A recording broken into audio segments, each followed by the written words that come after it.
Hi, welcome to Developmental Ladder, an interview podcast designed to connect parents and caregivers to professors and scientists who study human development from infancy into adulthood. Today, we spoke with Dr. Nicole Campione-Barr, a professor of psychological sciences at the University of Missouri. Her research mainly focuses on parent, child, and sibling relationships. In this second part of our discussion with Dr. Nicole Campione-Barr, we turn to discussing sibling relationships, their importance in adolescence, and the factors behind sibling conflict. We also discussed how COVID-19 pandemic has affected the family support structures. So then moving on to sibling relationships, your other topic of focus, why could you explain us why sibling relationships are so unique and why they mean so much more than just an average friendship or a romantic relationship? So one of the pieces about sibling relationships that people don't often think about is the fact that it is typically the longest relationship that we have over our life course. So if we think about the fact that we typically gain our siblings pretty early in childhood, and they are typically with us until late adulthood, our parents tend to leave us before we sort of hit that middle to late adulthood timeframe, and our romantic partners don't tend to come into our lives until we are, in their second decade or so, third decade or so of life. This is really a long-term, lifelong relationship, sort of more so than any relationship that we can have otherwise, in most cases. And so that long-termness really means that they are a constant, they're constantly in the background of our lives, whether or not they are always at the forefront. They're along for the ride with us through all of the different stages of our life. And so that makes it pretty unique. It's also unique in that it has features that can be similar to both parent-child relationships and close peer and friendship relationships. So there is typically a hierarchy, unless there's some type of a twin or multiple situation. There's typically older siblings and younger siblings, and we do see that hierarchy. That hierarchy tends to mean a lot more earlier on in childhood, and by about middle to late adolescence, we start to see that power discrepancy really sort of narrow to a point that it doesn't mean nearly as much. But so we do see a lot of those types of power dynamics sort of entering into things like caretaking behaviors, older siblings caring for younger siblings, helping them more, those kinds of things. And so both people in the relationship are getting something out of it. The younger sibling is being taught something, and the older sibling is learning how to be an effective teacher, how to be an effective caretaker, how to get them to do things that you want them to do without them completely losing their mind. And so those are features that we see, those, complementary features are things that we start to see within parent-child relationships. And so we have that there. On the other hand, they are also typically the closest in age within the household. And so they are also have a lot of peer features as well. So they are playmates, they are companions, they are sources of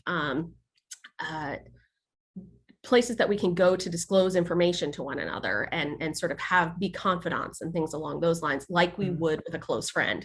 And so those relationships and the fact that it has sort of features from multiple relationships really makes siblings unique in the way that we relate to them and the way that they impact us. So then, given that sibling relationships last so long, there's always going to be conflict. Yeah. But to understand the core of sibling conflict, could you expand on the differences between the issues of equality and fairness and the issues of invasion of privacy in the personal domain, and how these two pillars of sibling conflict affect the relationship? Absolutely. So a lot of the research that had been done on sibling conflict prior to sort of me getting into this area really just looked at whether or not conflict happened in terms of amount of frequency, so how often they were having conflicts, or how heated or intense the conflicts got. So really just looking at that intensity level and finding different periods in terms of when things were getting more frequent and when things were getting more heated among siblings themselves. But because of where I came from in terms of my research on parent-adolescent relationships and how we see differences in the types of conflicts that they're having depending on the issues that are at heart, I was particularly interested in looking at that within sibling relationships. And my focus on this was mostly within adolescent sibling relationships, because similar to parent-adolescent relationships, we also see that sibling relationships sort of peak in terms of the frequency of them during around early adolescence, or at least when the oldest sibling is reaching early adolescence. And so what we found is that there really seem to be two broad categories of areas of conflict that siblings during adolescence have.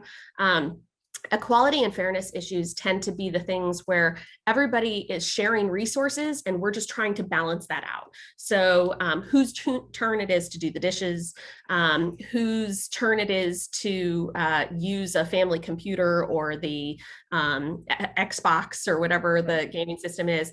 Also things like rules of a game.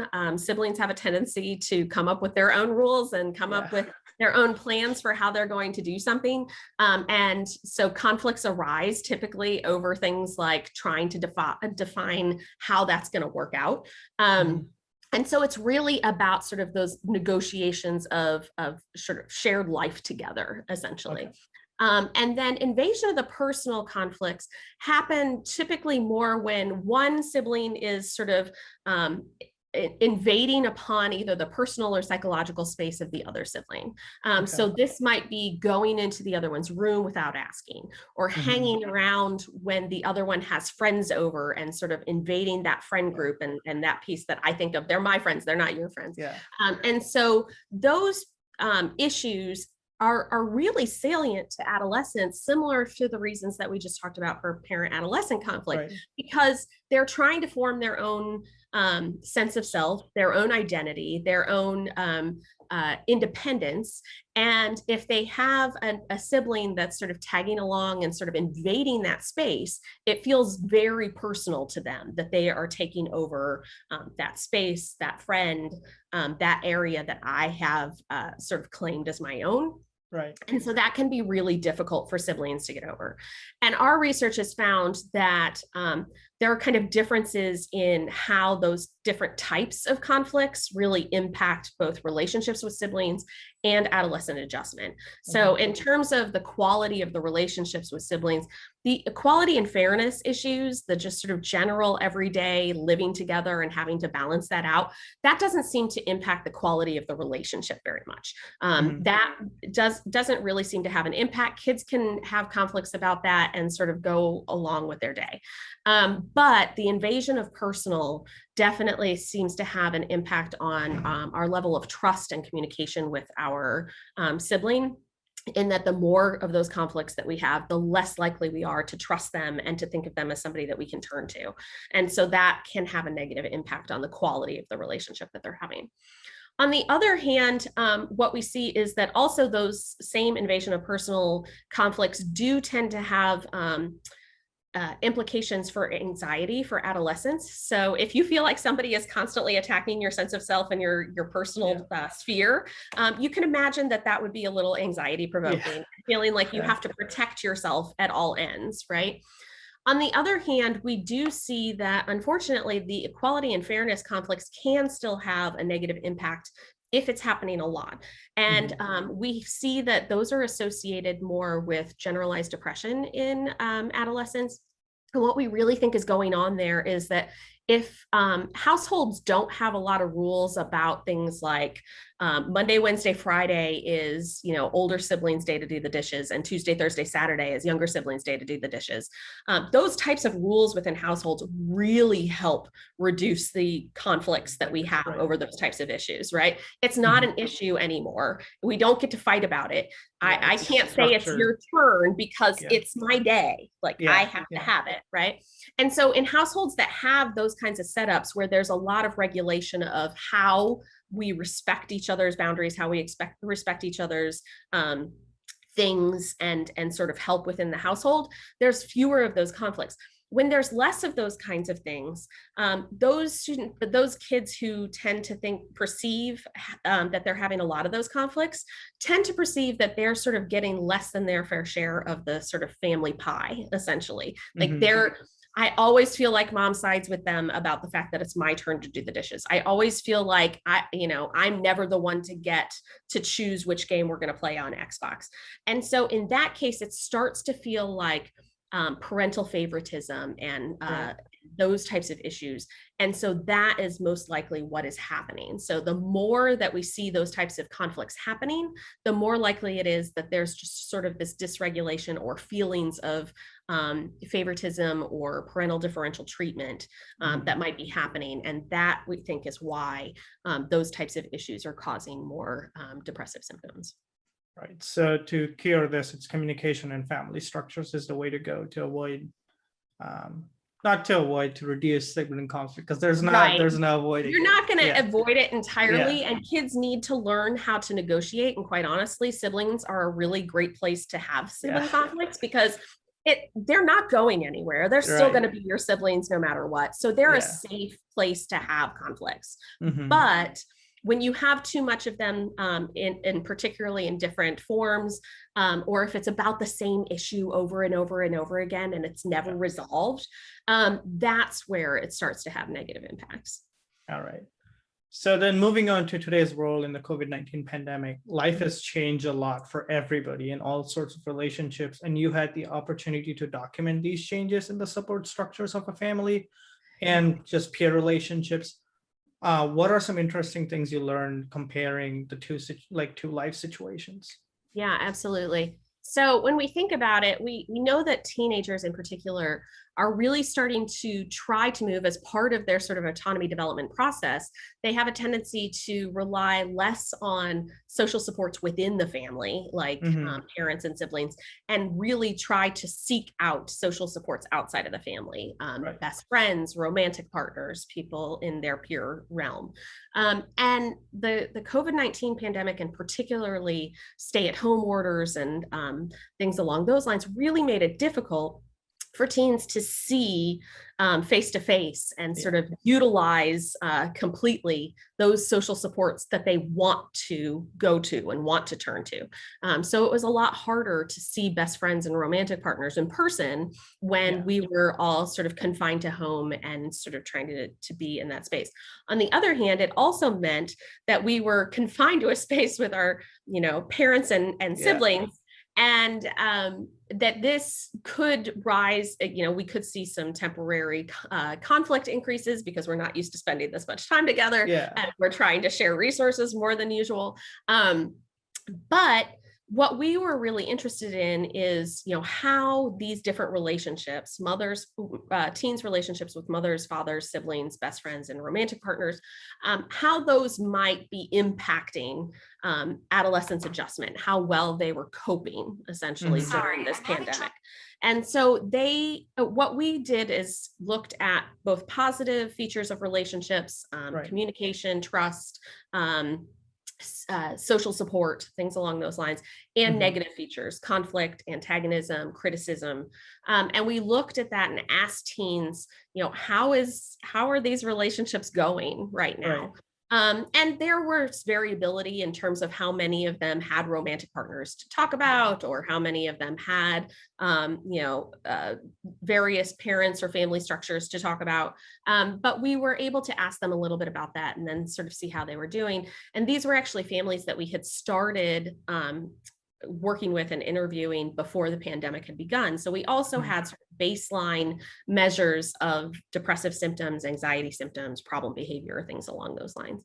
And what we generally found was that overarchingly, the more positive all these relationships are, the better that kids are feeling, and the more negative these relationships are, the worse they are doing. But some things were turning out more so than others. And so what we started to see when we look at each of these relationships individually, what we really see is that while mothers and best friends are typically people that we go to for social support a lot throughout adolescence, it seemed as though positive relationships with them weren't helping nearly as much in terms of sort of preventing adjustment problems as what we would have liked. Yeah. But negative relationships with them was definitely hurting our relationship quality.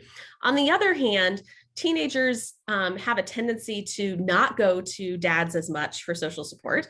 And they have these new burgeoning sort of romantic relationships and things that they are really interested in, but they're not to the quality that we would expect of a marital relationship yet. And so we typically don't expect them to be like highly supportive and highly engaged in that way. And what we found was that actually when dads and romantic partners were more supportive and more helpful, that was actually a helpful benefit to adolescents in terms of their emotional and behavioral well-being. So it was almost as if I didn't expect you to be there for me, but the fact that you are, fact that you are supporting me is really, really helping. And so there are some interesting contexts there, and that doesn't necessarily just have to do with the pandemic. This was a context for us to see kids in a sort of stressed situation, right? Yeah. But those do sort of show what's sort of happening. We probably take for granted that our best friends and moms will be there for us whenever we ask. We probably don't expect our fathers and romantic partners at that age to be particularly strong, helpful, supportive relationships, but we can kind of see overall what's happening there. And we also saw some aspects with siblings. It's slightly less than what we would like to see, especially as somebody who studies siblings. But what we did see is that negativity with siblings was not impacting things negatively at all. They were just like, whatever, this is just good. Like, I'll deal with that. It's fine. I'm used to this. So that's a really good thing, because a lot of parents were really worried during the pandemic of them being trapped together, and they're like, oh my God, I cannot listen to them fight anymore. But it really wasn't having much of a negative impact. So even if they fought the entire time that the pandemic has been occurring, it's probably not that big of a deal in the grand scheme of things in terms of how that's going, as long as they are not getting to the point of bullying or physical aggressive behaviors. So basically, if you have expecting relationships that you expect support from, them continuing to support you didn't really change much. But if you had relationships that you didn't expect a support structure from, has really benefited people. Yes. Okay. Absolutely. To find sort of that outside support that you didn't necessarily expect was, I think, sort of surprising to people. And then they felt a little bit more supported than usual. But on the other hand, unfortunately, if mothers and best friends are not being supportive and in fact being more negative and having a lot more conflict and antagonism and criticism happening within those relationships, that did have a negative impact in terms of expecting those people to be there for you and then them not following through. Yeah. All right, Dr. Campione-Barr, thank you so much for your time today. I really appreciate it. Do you have any closing remarks? At this point, I think the one thing that I just really want to get across to parents is that it's okay if you feel stressed out by parenting teenagers, because they aren't a walk in the park. But it doesn't mean that you're doing it wrong. So just because it's hard doesn't mean that it's not going well.